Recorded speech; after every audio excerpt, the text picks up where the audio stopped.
Olá, pessoal, eu sou Cláudio Cardoso e este é o Colab Trends, o seu programa de entrevistas inspiradoras em startups, transformação digital, inovação, tecnologia. Enfim, são papos muito legais e hoje a gente vai conversar com a Renata Reis, que se transformou numa consultora de ESG, né? Enfim, governança ambiental, socioambiental, que é um tema quentíssimo. Mas a Renata tem uma formação interessante, ela fez engenharia da computação, mas a carreira da Renata foi feita no mundo das finanças, dos investimentos. E, mais recentemente, ela decidiu se mudar para Oxford, na Inglaterra, para fazer um mestrado em administração, e lá se apaixonou pelo tema de ESG, que é muito presente lá no Reino Unido. Enfim, eu gostaria de ver algumas coisas que eu acho que vale a pena destacar, né?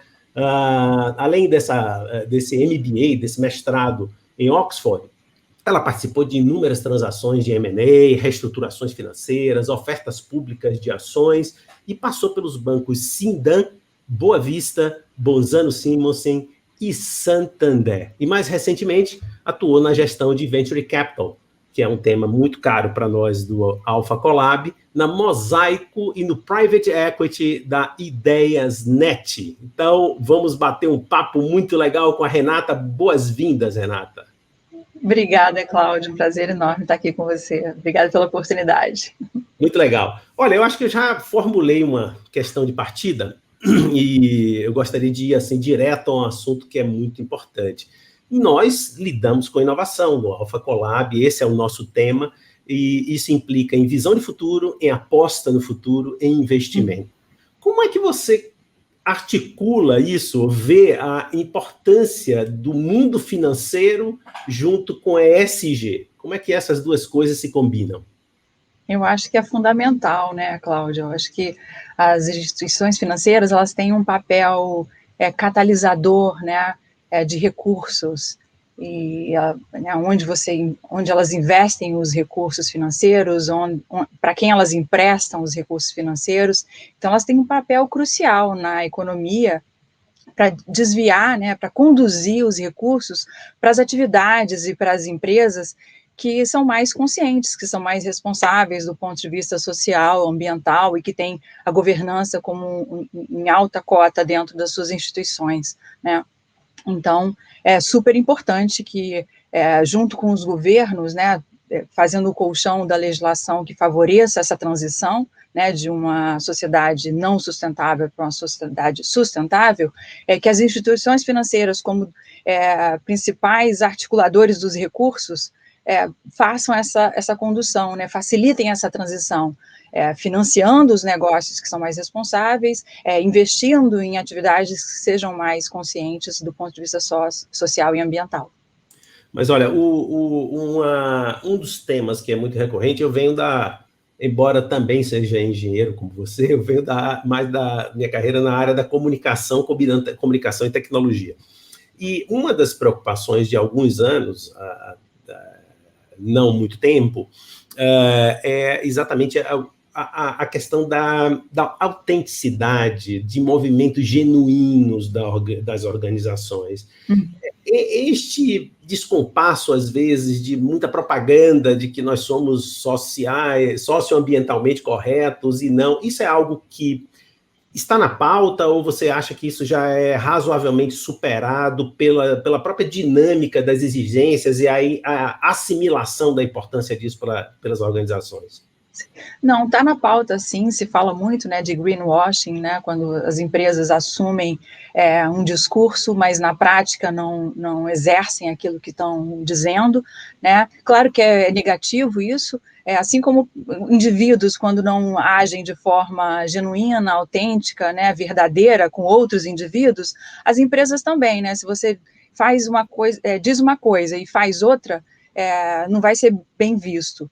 Mas eu procuro ter uma perspectiva bem pragmática em relação a isso, Cláudio, para te falar a verdade. Eu entendo que, ainda que inicialmente uma iniciativa possa não ter autenticidade, né, a empresa como um todo possa não acreditar naquilo, uma vez que a prática é iniciada, que começa a se falar no assunto, isso por si só já é saudável, né? O fato de se falar no assunto, o fato de se trazer o tema, de se procurar engajar em iniciativas, acaba iniciando um movimento que, com o tempo, vai se tornar um ciclo virtuoso, né? Mesmo para as empresas que inicialmente não iniciem essa jornada de forma genuína e autêntica. Então, procuro ver dessa forma, com pragmatismo, para falar a verdade. Legal, eu gosto disso, assim, no sentido de que você me ajuda na crença de que as coisas são progressivas.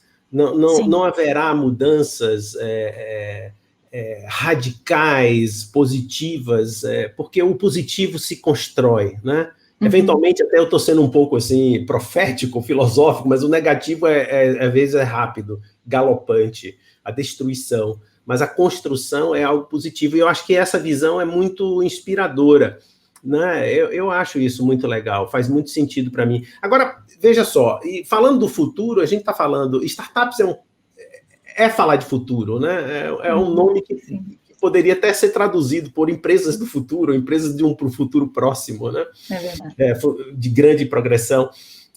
Qual é o papel das startups nisso?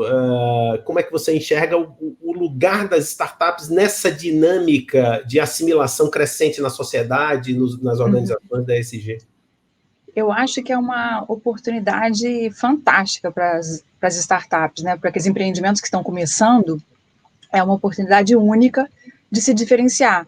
É sabido que a taxa de sobrevivência de startups, né, de negócios que começam do zero, é muito baixa, né, Cláudia? Então, os empreendedores estão sempre tentando sobreviver, nadar naquele mar agitado de desafios e de dificuldades para sobreviver, para passar pelo período inicial, como financiar, como aprender a atividade, até engrenar, a atividade ser financeiramente saudável, demora, às vezes, anos, né? E eu acho que você ser consciente do ponto de vista social e ambiental e ser muito ético e rigoroso nas suas práticas de governança desde o início, desde a fundação do seu negócio, pode ser um diferencial fantástico para a sua atividade. Não só para você conquistar mais investidores, para você ser capaz de atrair mais talentos para trabalhar com você, reter esses talentos, né, como para mitigar riscos, porque essencialmente, quando você dá importância para questões ambientais, sociais e de governança, você, na verdade, está evitando que coisas ruins aconteçam com a sua empresa, com o seu negócio no futuro, então você está mitigando riscos, você aumenta a reputação do seu negócio, porque você vai ser bem visto por consumidores, por parceiros comerciais, por eventuais investidores, por fornecedores e etc. E tudo isso se traduz em uma vantagem competitiva, na minha opinião, não só em relação às outras startups que estão ali tentando romper a maré junto com você, como talvez principalmente em relação às empresas já estabelecidas, né, que por serem maiores e estarem no mercado há mais tempo, talvez tenham mais dificuldade em mudar as suas práticas, né, e transformar suas atividades e de forma a passar a ser sustentável do ponto de vista socioambiental. Então, acho que é uma vantagem competitiva para as startups. Olha só, eu tenho uma tese na comunicação de que comunicação estratégica, de fato, que mereça esse nome, é quando ela ocorre desde o início da concepção de um negócio e continua lá no conselho, lá em cima. Então, ela participa da estratégia do negócio. É um pouco isso que você está dizendo, ou bem isso que você está dizendo. Quer dizer, desde a concepção de um negócio, que esta ideia esteja ali. Não precisa ser um especialista, mas que esse conceito... Eu acho que eu botaria um terceiro, que é a ideia de growth, de crescimento, que hoje está se usando bastante. Então, eu acho que comunicação, no sentido mais profundo, growth, no sentido de um ímpeto da organização, e ESG, são elementos que deveriam estar e que desde o início. Mas tem uma outra questão. À medida em que o mundo financeiro absorve essa ideia e entende que deve se aliar a ela, também o dinheiro fica mais barato, né, para essas startups, né? Sim, sim, claro. Porque os empréstimos têm taxas especiais, hoje existe isso, né, Renata? Na verdade, sim, existe, porque exatamente porque você tomar cuidado com questões ambientais e sociais e de governança, na verdade, reduz os riscos do seu negócio em relação a uma outra empresa do mesmo setor, do mesmo segmento, que atua na mesma geograficamente no mesmo local, que não é cuidadosa nesses aspectos, né? Se você se preocupa em estabelecer práticas dentro do seu negócio para evitar que seus empregados se envolvam com corrupção, se você coloca práticas e políticas na sua empresa de forma a evitar que você tenha uma relação nociva com o meio ambiente, extraindo recursos sem garantir que a natureza seja preservada dali para frente, até que para a sua própria atividade possa permanecer funcionando no futuro, coisas desse tipo, você está mitigando riscos, você está reduzindo os riscos do seu negócio. Então, Entendi. é natural que, reduzindo o risco do seu negócio, você tenha acesso a recursos financeiros um pouco mais baratos do que aquelas empresas que não estão levando isso em consideração. Quer dizer, que bacana, né? O que você está trazendo para a gente, para o nosso ouvinte, o nosso espectador, é de que esse ciclo virtuoso já começou, na verdade. Sim. Ele já está estabelecido e ele vai se alimentar progressivamente. Agora, Renata, como é que está o Brasil nesse cenário comparativo, né? Eu imagino você aí no Reino Unido, deve estar vivendo talvez um outro estágio, um outro andar dessa carruagem aí, né? Como é que está o Brasil, né, nesse momento? O Brasil começou um pouco atrasado, você tem alguns bons exemplos de empresas bastante engajadas nesse tema, mas de uma forma geral, né, a economia como um todo, claro, está atrasada em relação a países como europeus, especialmente a Inglaterra, que é pioneira nesse aspecto, né, mas isso não necessariamente é ruim, né, Cláudio, porque tem vantagens você começar depois. Você aprende com os erros e os acertos de quem fez antes de você. Então, se agora, ou na última década, que as empresas brasileiras estão se conscientizando disso, elas podem já fazer num período de tempo mais curto e fazendo do jeito que os melhores exemplos fora fizeram. Né? Então, você tem esse tipo de vantagem. No caso específico das startups brasileiras, eu diria que tem uma vantagem maior ainda, porque mesmo em países da Europa, na Inglaterra e nos Estados Unidos, essa união entre sustentabilidade e startups, ela é bem recente, muito recente. Então, eu diria que o Brasil, os empreendedores brasileiros têm oportunidade de colocar essa sementinha da sustentabilidade em suas startups desde o dia zero, em paralelo com as startups ao redor do mundo, né, em mercados mais desenvolvidos. Muito legal, muito legal. Ou seja, a gente pode não estar muito para trás, e além do mais, o tema ambiental no Brasil nos é muito caro, né? Porque o Brasil, sem dúvida, é uma coisa colossal em termos de água, recursos, enfim, tem se destacado no agronegócio. Fantástico esse tema, Renata. A gente vai retomar esse tema aí daqui a pouquinho, depois do nosso intervalo, a gente faz um break aqui. Fique com a gente na Rede Transamérica. Daqui a pouquinho a gente volta a conversar aqui com a Renata Reis.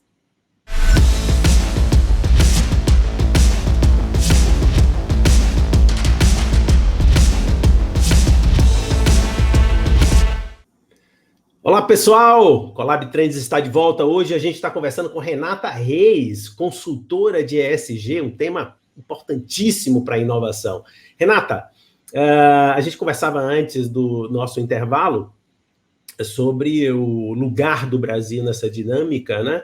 E até, eventualmente, né, as vantagens de estar um pouco atrasado usando as experiências na frente. Agora, veja, você se mudou para a Inglaterra para fazer um mestrado, tem uma carreira muito interessante. Eu queria fazer um convite a você contar um pouquinho da sua carreira, porque eu tenho certeza que isso vai ser inspirador aqui para a turma que nos acompanha, né? Por exemplo, tem muita gente aqui no Brasil que é muito interessado nessa área. Meus colegas de comunicação, há alguns anos, alguns se dedicam a isso de forma mais pioneira, mas cada vez mais isso interessa ao comunicador, pelo menos, né? E ao startupeiro também. Fala aí pra gente um pouquinho da sua carreira e como você descobriu e se encantou por esse tema. Tá certo.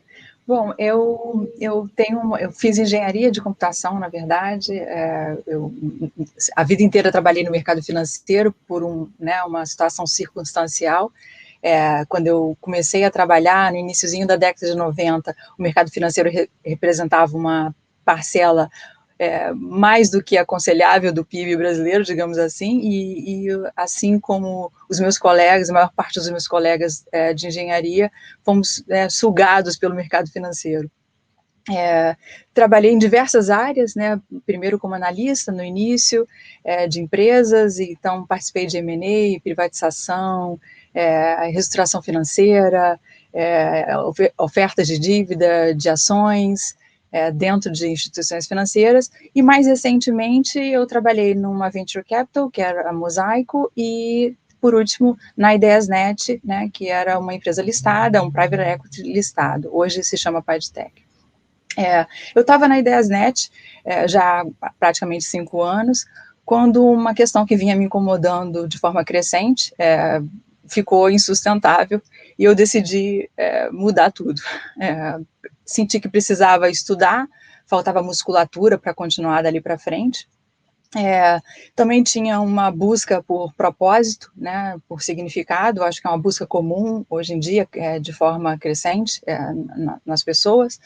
E também acho que tinha um pouquinho de crise de meia-idade, juntou tudo, e eu tomei a decisão de fazer um mestrado, um MBA, numa idade já mais madura, digamos assim, mas acho que nunca é tarde para começar, e foi o que eu fiz. Eu embarquei nesse mestrado aqui na Inglaterra.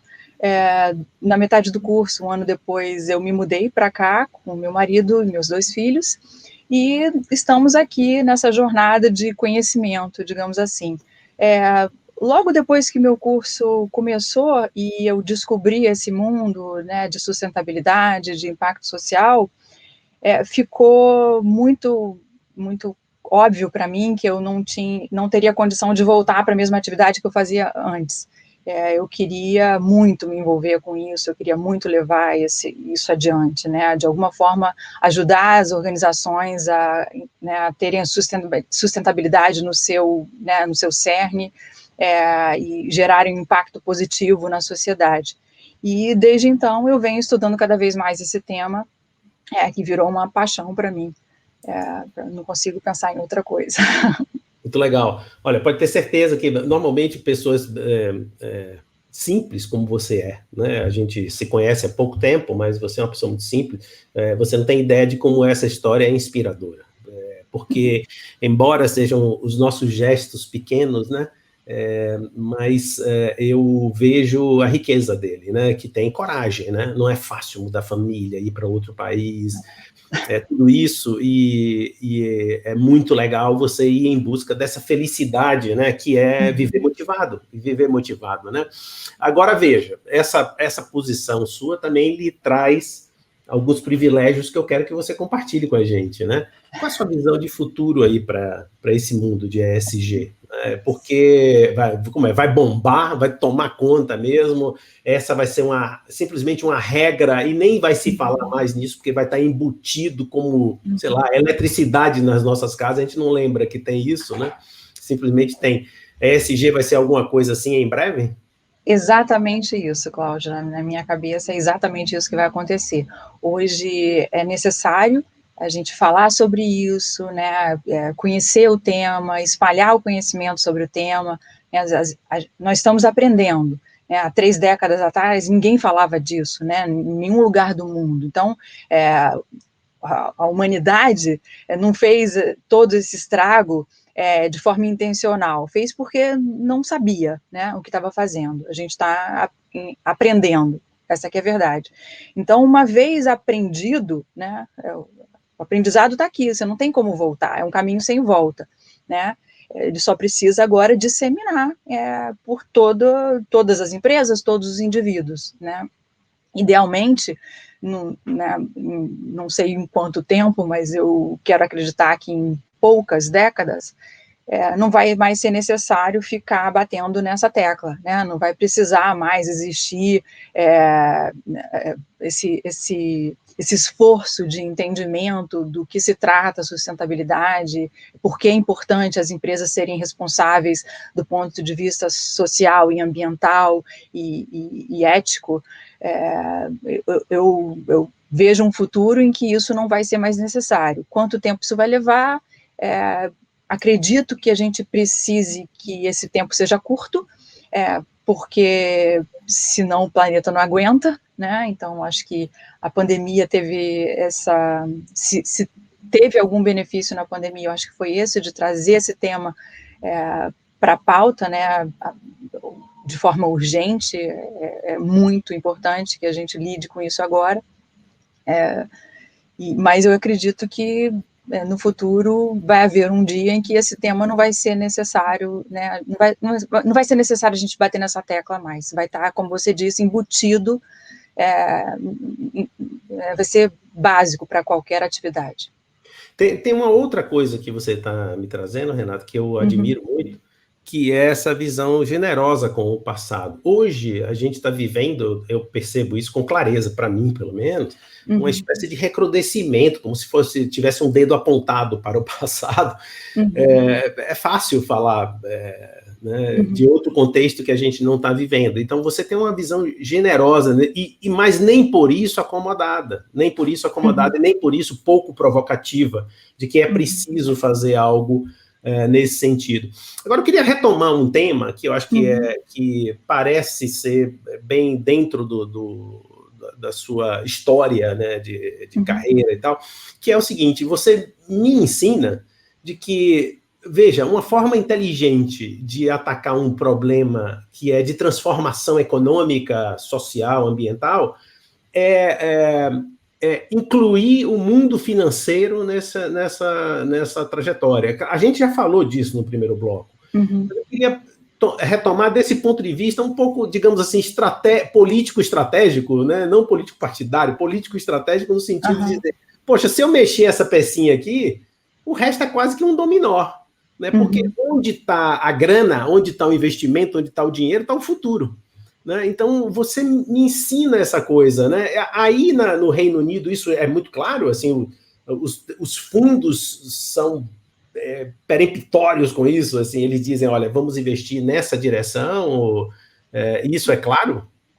Aqui há muitos exemplos, né, de fundos e instituições que levam isso como pilar fundamental dos seus negócios. É claro que não é uma coisa de forma generalizada ainda, mas há muitos exemplos de empresas gestoras de recursos que só investem em ativos sustentáveis, iniciativas de investimento de impacto, que, da mesma forma, destinam os recursos dos investidores, dos seus clientes, para iniciativas que geram um impacto positivo na sociedade. Isso é, sem dúvida, uma tendência, mas não dá para você, de um dia para o outro, virar a chave, não tem como ser assim, na verdade, porque senão você ficaria, por exemplo, no Brasil, sem muitas alternativas para a aplicação dos seus recursos, né? E é por isso que é tão importante, que tanto os governos quanto as instituições financeiras facilitem essa transição, orientando os recursos, quase como se fosse um fluxo de água, para onde eles têm que ir, né, para as atividades mais responsáveis e mais sustentáveis. Mas isso não dá para ser de uma hora para outra, porque você não pode desligar a chave de todas as empresas que poluem o meio ambiente ou de todas as atividades que não são 100% conscientes, e porque você não vai ter chaves de negócios sustentáveis, equiparáveis de um dia para o outro. Então, você tem que fazer a transição mesmo, né? Você não teria onde colocar seus recursos de uma forma global, se você se limitasse apenas a investimentos sustentáveis e gerando impacto positivo, e você também não teria como ter acesso a todos os produtos e serviços para manter a sociedade caminhando, se você se recusasse a manter essas atividades tradicionais, do ponto de vista antigo, né, em funcionamento. Então, é preciso financiar a transição, é preciso canalizar os recursos para que, e educar as instituições para que elas façam essa transição. Quer dizer, Renata, outra qualidade do profissional, humana, é a liderança nesse processo, né? Ou seja, nós precisamos de líderes deste processo, não apenas no sentido macro, né? Que está aí com os governantes, etc., mas no sentido micro também, né? De pequenas lideranças domésticas nas organizações, de conduzir as coisas para as mudanças, nessa direção, né? Sim, então, sem dúvida nenhuma, essa mudança, ela parte do indivíduo. Na verdade, esse movimento que as empresas estão vivendo é um movimento que partiu de indivíduos, né? Indivíduos que perceberam, aprenderam e agora estão aplicando nas empresas as transformações que eles veem como necessárias. Então, você, como indivíduo, você tem vários chapéus. Você pode educar seu filho, né, nesse sentido, você pode escolher a empresa onde você trabalha, você pode votar para o candidato que é socialmente responsável, você, né, escolhe onde você vai investir seu dinheiro, e por aí vai. Interessante, interessante. Renata, pode ser em inglês, mas você tem fontes legais, assim, para que nossos ouvintes e nossos espectadores do YouTube consultem?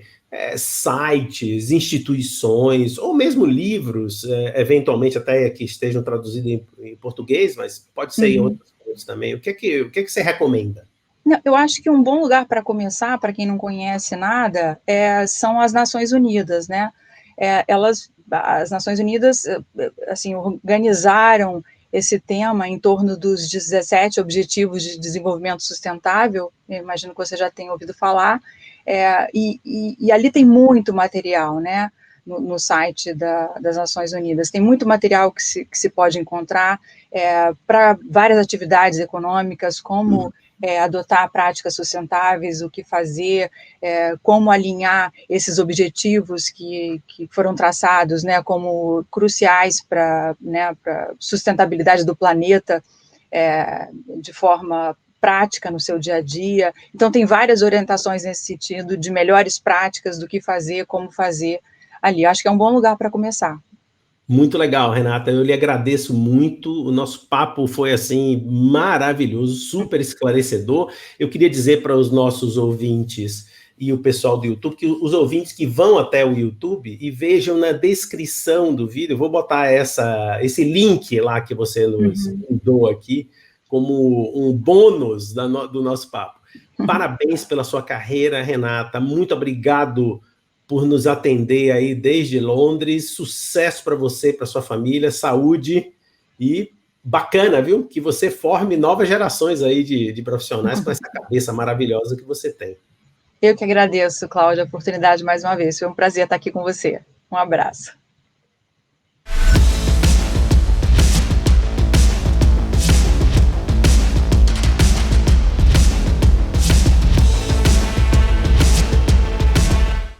Olá, pessoal, você que é nosso espectador aqui no YouTube, tem um presentaço, que é mais uma questão aqui, um bônus tracking com Renata Reis. Olha só que bacana. Renata, muito obrigado pela sua generosidade. E a pergunta já vem logo aqui. Como é que você enxerga, você que tem uma carreira incrível, diversa, engenharia da computação, mundo de finanças, M&A, enfim, lançamento de ações na Bolsa, como é que você vê o futuro do trabalho?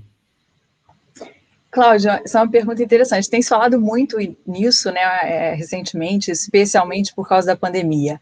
Acho que, curiosamente, paradoxalmente até, a pandemia acabou estreitando as relações entre empregadores e empregados.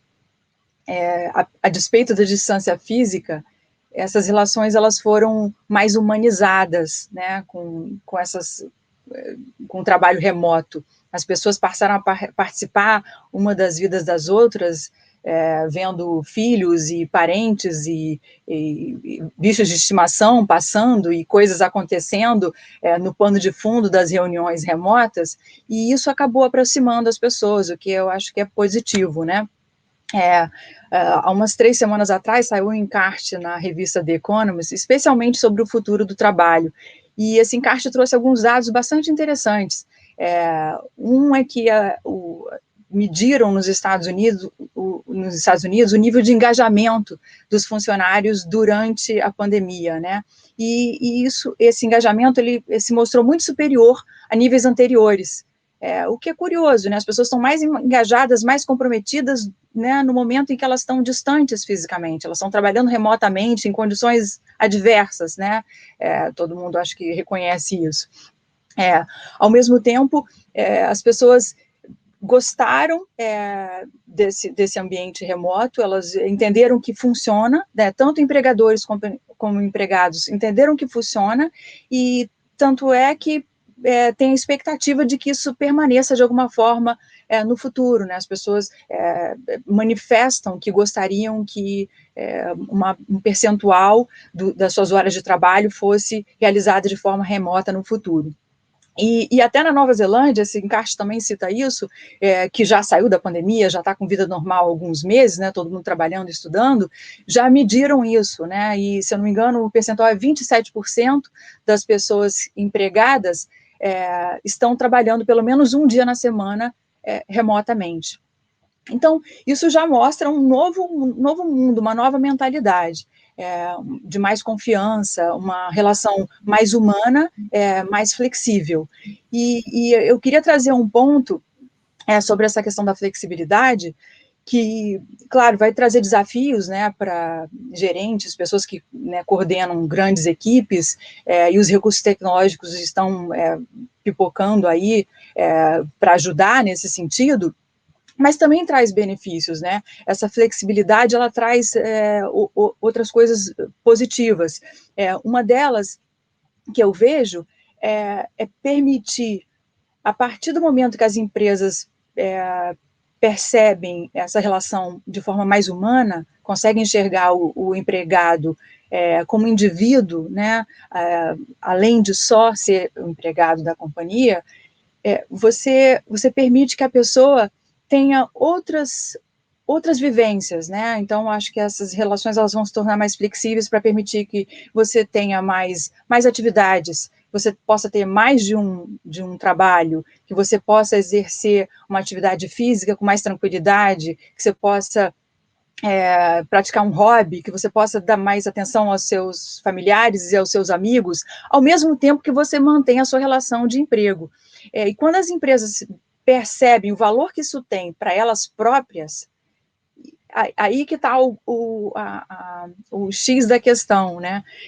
Eu costumo ver isso como diversidade do indivíduo, porque a gente fala muito de diversidade, né, no S do ESG, como sendo uma coisa importante, porque já está provado, né, por inúmeros estudos que a diversidade, a correlação da diversidade com criatividade, produtividade, inovação dentro das empresas. Então, você se preocupa em trazer pessoas de diversas origens, raças, gêneros, idades, para que a sua empresa seja mais criativa, mais produtiva e mais inovadora. Mas isso também vale para o indivíduo, na minha opinião, né? Aquele indivíduo que tem condição e tempo e tranquilidade para transitar em diversos grupos e ter outras atividades além daquela relação de trabalho com a empresa, ele também é mais rico, ele também pode ser mais inovador, criativo e produtivo, porque ele tem uma vida mais diversa, mais diversificada. Eu acho que isso é interessante, você trazer esse ponto de vista do indivíduo também. Maravilhoso, maravilhoso. Eu acho que essa é uma conversa do Bônus Track leva 2 horas aqui, porque Muito legal. Renata, muito obrigado mais uma vez pela sua generosidade com a gente. Imagina, Cláudio. Casa aberta aqui no Trends para você. Sucesso para você. Obrigada, Cláudio. Obrigada. Tchau, tchau. Tchau. Chegamos ao final de mais um Trends. Muito obrigado pela sua audiência. Enfim, hoje foi um papo inspirador de verdade com a Renata Reis, que se transformou numa consultora de ESG. Você que está nos acompanhando pelo YouTube, você tem aqui um bônus track, um pedacinho da entrevista a mais, e a Renata desenvolve um papo maravilhoso sobre o futuro do trabalho. Então, quem está na rádio ou no Spotify, nos visite o nosso canal do Alfa, se inscreva, ative o seu sininho lá para receber o aviso quando tiver um novo Collab Trends. A gente se vê na próxima semana. Fique com a gente na Rede Transamérica, a sua rádio onde você estiver.